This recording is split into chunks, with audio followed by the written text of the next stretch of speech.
3 days without a call led him to a nightmare.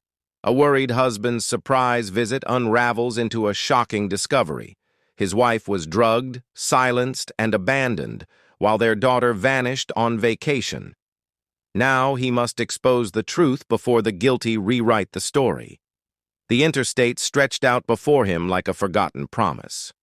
Frank Reynolds had driven I-4 between Tampa and Orlando more times than he could count, but today the highway felt different. It felt endless. His hands were clenched on the steering wheel so tightly his knuckles had turned the color of bone. In the cup holder, his phone remained a dark and silent stone. 3 days. That was how long it had been since he had heard from his wife. Linda never went 3 days without calling him back. He glanced at the phone again, knowing it was pointless. His last text from that morning sat unanswered, a digital plea drifting in the void. Linda, I'm worried. Just let me know you're okay. Call me, please. The idea had seemed sweet yesterday. A surprise visit. Drive up to Orlando, where Linda was visiting their daughter, Melissa. Show up with flowers. Take the ladies out for a nice lunch. A spontaneous gesture to break up the week. But somewhere past the Lakeland exits, the plan began to curdle. The surprise no longer felt like a gift. It felt like a mission. The exit signs ticked down the miles. 40 to Orlando, then 35, then 30. His mind kept circling back to the months before Linda left for this visit. Melissa's calls had changed.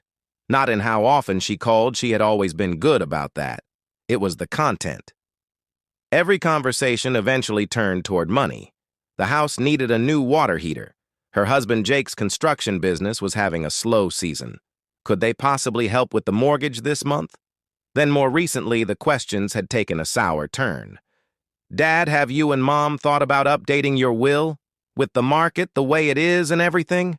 Frank had mentioned it to Linda later. She was folding laundry in their bedroom, her movements calm and steady. She's our daughter, Frank. She's just under a lot of stress. We had hard times, too, remember? He remembered. But there was a new calculation in Melissa's tone, a coldness that felt foreign. Maybe he was just getting older, seeing threats where there was only ordinary struggle. The Orlando exit appeared. He guided the car off the highway into a sprawl of suburban streets. The familiar chain stores and restaurants gave way to neat rows of 2-story homes with manicured lawns. Melissa's house was at the end of a quiet cul-de-sac. The grass was freshly cut in perfect stripes. No toys littered the driveway, no newspapers piled up by the door. Everything looked peaceful and normal. He pulled over and shut off the engine. For a long minute, he just sat there. Maybe he had overreacted. Maybe Linda's phone had died. Maybe she was just having such a good time she had lost track of it. Simple explanations existed. They had to. He walked to the front door. The concrete path was solid under his feet, reassuring. He rang the bell and heard the familiar chime echo inside the empty house. He waited, counted to 30. Rang again. Silence. He tried the handle. Locked. Cupping his hands against the window, he peered into the living room. Everything was in its place just as it had been at Christmas. No lights were on. No one was home. He pulled out his phone and called Melissa. It rang 4 times, then went to her cheerful voicemail. "Hey, you've reached Melissa! Leave me a message and I'll call you back." He didn't leave one. He tried her husband Jake next. Same result. A brief business-like recording and then a beep. The unease that had been simmering for hours suddenly boiled over into a sharp and clear fear. Where were they? Melissa knew he might visit. He had mentioned it. She always answered her phone. Always. "Excuse me. Hey, wait." Frank turned. A man was hurrying across the lawn from the house next door. He looked to be in his 40s with thinning hair and was dressed in a polo shirt and khakis. His face was etched with an urgency that shattered the afternoon's calm. "Are you family?" the man called out, slightly breathless. "Are you Linda's husband?" The question hit Frank like a physical thing. How did this stranger know his wife's name?